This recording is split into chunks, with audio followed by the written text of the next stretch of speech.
welcome to my sewing room. I don't video in here often because it is a mess all the time, but I am prepping for a trip. I leave on Friday and I'm going to a castle where I plan on doing a ton of photo shoots, and I've decided I need to make even more costumes. So I did show off my frilly fabric on my Instagram story last week.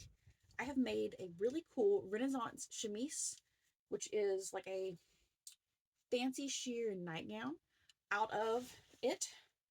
It was a random impulse buy, and there's not a lot done to it. It's gonna be super cute. It is see through, so woo, this will be fun. Photos trying to hide everything.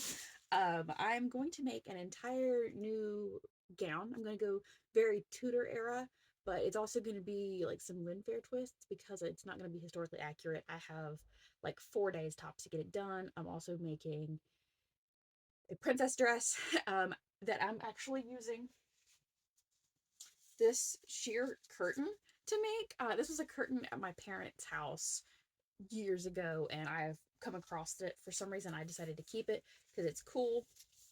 But I'm going to make a poofy baby doll style dress, like a really short one, and it's going to be very Selkie-esque if you're familiar with the brand. So it's going to be just a poofy little ball gown, but like baby doll style. So it's going to be cute. It's going to be fast. I'm going to use this sucker here. This was a curtain that was hanging in the house when I moved in, and it's not my style, but it is a beautiful royal blue brocade, and I am going to use it as the main fabric of my Tudor gown and hopefully get some accessories out of it as well. Before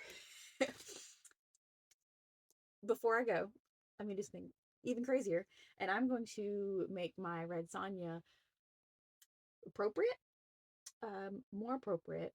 I'm going to do the actual chainmail and a real sword version, but I have decided I'm going to make leather undergarments to go under the chainmail bikini pieces. And I'm going to also cover some shoes in leather to match. So it'll be like a matching cool three-piece set, and then I'll put the chainmail over it. And I'll have like an actual um, armor, like steel pauldrons, and then an actual steel sword, and it'd be like a more realistic Red Sonja. There's a really pretty place up there. I've been wanting to get a photo at this waterfall, and I was like, Red Sonja, but I have to do real metal stuff because I want it to be shining in the sun with the waterfall gleaming behind it. I think it'll be cool.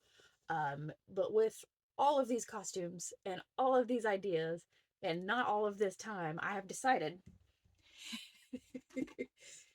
I can't order anything online. I have to find things nearby. So I found these really cheap brown leather, like Chelsea style boots with a thick heel. There's no closures on it, so it's going to make it pretty easy. I'm going to cover these in plastic. I'm going to make a pattern, and then I'm going to cut it out of leather and sew it and attach it, and hopefully do like the cool Red Sonja tie at the top with a little band, and try to get this cranked out. I have a weird bruise forming on my leg right now because I'm stupid and hit something yesterday. So I'm going to try to make a leg band that will cover that as well, and probably some of a scar. So I try to get like a thicker band than what she has in the comics, but it'll work. Um, I only have a couple days to get all of this done, and I'm pumped to see what happens.